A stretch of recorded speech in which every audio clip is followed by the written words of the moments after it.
top contender to become the Democratic nominee for president, going straight back to the well, to good old divisive, old-fashioned, manipulative identity politics. Joe Biden announcing his candidacy today with a message designed to rally minorities while painting the president as a racist who inspires more racism. Watch him.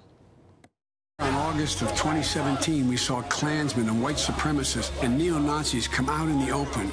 He said there were, quote, some very fine people on both sides. With those words, the President of the United States assigned a moral equivalence between those spreading hate and those with the courage to stand against it. And in that moment, I knew the threat to this nation was unlike any I had ever seen in my lifetime. Yeah, come on. You know what? This political tactic, it takes us backwards as a nation. The president may not speak perfectly all the time, but hey, let's face it, neither does Joe, right? My mother believed and my father believed that if I wanted to be president of the United States, I could be vice president. His mom lived in Long Island for 10 years or so. God rest her soul. And although wait, your mom's still alive as your dad passed. God bless her soul. Chuck Graham, state senator's here. Chuck, stand up, Chuck. Let him see you. Oh, God love you. What am I talking about? A man who will be the next president of the United States, Barack America. I'm sorry. You know what? That's just too good not to play. But anyway, Biden's message today, a message of division designed to put conservatives on defense. That's what you call dirty politics. When you call someone a racist, think about it. That's probably about one of the worst things you could possibly say. And so immediately they're put on a kind of defense. They're trying to say, wait, no, I'm not a racist. And in doing so, they look racist. So the Democrats figure, why not go with that tactic? But enough with that rhetoric. I want to talk about results. The president has put in place policies that have generated economic growth, most significantly in minority populations, with Hispanics and African Americans now looking at the lowest unemployment rates we've had on record.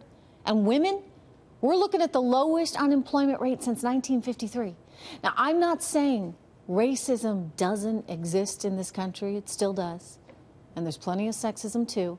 But as a country, the best way to overcome this, I'm telling you, it's by creating more opportunity and more prosperity for everyone, not by selling division and handouts and reparations, for goodness sakes. We cannot and we will not tolerate racism in this country. But the path forward, I promise you, is not for politicians to point all those fingers and to name call and shout he's a racist, but to offer ideas, real ideas that can improve the lives of every American citizen. Joining me right now, Strategic Communications Director for the Trump 2020 campaign, Mr. Marc Lotter. Marc, good to have you back. Thanks for having me, Trish. So they're going to say he's a racist. He's a racist. You can't elect a racist. And Americans are saying, is he a racist? And when he says, no, I'm really not, that immediately puts him in a position of having to defend himself. I mean, I, for one, would actually like to see a Democrat that has an idea or two about growing our economy, an idea that might actually work. But instead, all I'm hearing is he's a racist.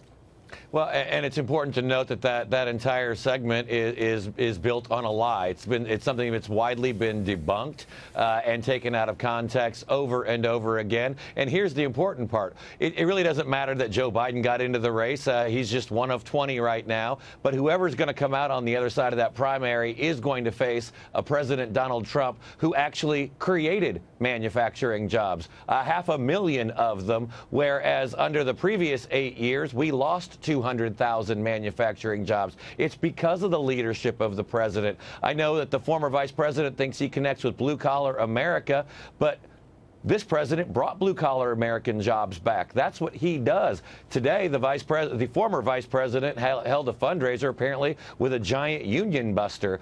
So we're seeing the hypocrisy. But the president, whoever he has to face come next year, he's ready. He's got the results, and the American people see it. They see it in their wallets. They see it in the historic low unemployment rate. It's just they see the results they're getting. I think you're right. You know, and they're feeling a little bit better about their prospects and maybe feeling a little bit better about the country. Let me ask you about the relationship between Barack Obama and Joe Biden, because there are some reports out there saying that, you know, he's not necessarily going to take Obama's support. Is he trying to distance himself? And would he be trying to distance himself because of the whole Mueller investigation, the fact that we spent 2 years doing nothing, and the fact that we may get that IG report very soon in which we might learn to what extent the Obama administration was trying to pollute the intelligence community negatively against the now president?